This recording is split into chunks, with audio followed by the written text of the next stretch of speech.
The best thing that you can do for your career, without a doubt, is networking. And I know, people talk about networking all the time, but I want to demystify what networking really is.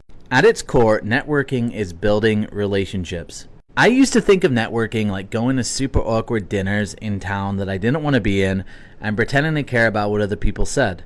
You know, exchanging business cards, getting contact information so I could follow up with them.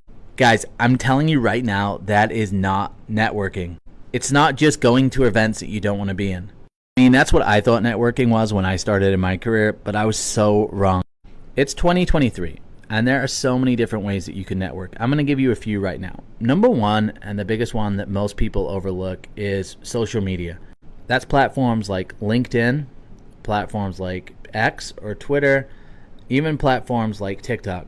People creating content in your field are the people that you want to connect with. Not all of them have super huge audiences. Most of them are creating content for a targeted audience, but they're still known in the industry, and they can be great people to connect with. The easiest way to do this on LinkedIn, X, or TikTok is just to comment regularly on their posts and support them.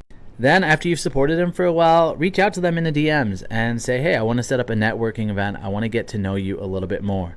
The key on social media when it comes to networking is not to ask for things. You don't want to ask for a job. You don't want to ask for the sale.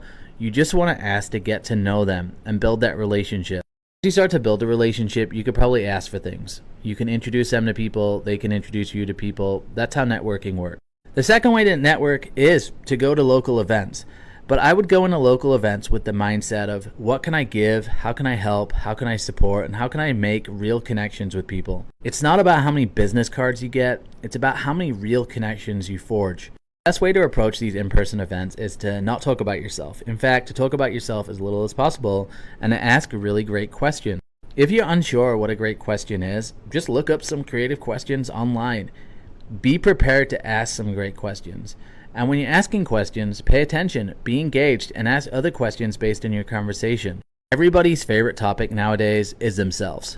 I mean, it's always been that, but it's at an all-time high right now. People love to be heard and love to be understood. So if you go into a networking event wanting to learn more about other people than telling people about yourself, you are going to be a huge hit. The last place to network is in your own cell phone. You have literally hundreds of contacts. Reach out to those contacts. Send them a text. Call them. This is how you build relationships. You will be surprised how many people you actually know if you take the time to foster those relationships. Networking like this isn't a magic pill. It's not going to work overnight, but if you do this consistently over time, it's going to open up opportunities in your career.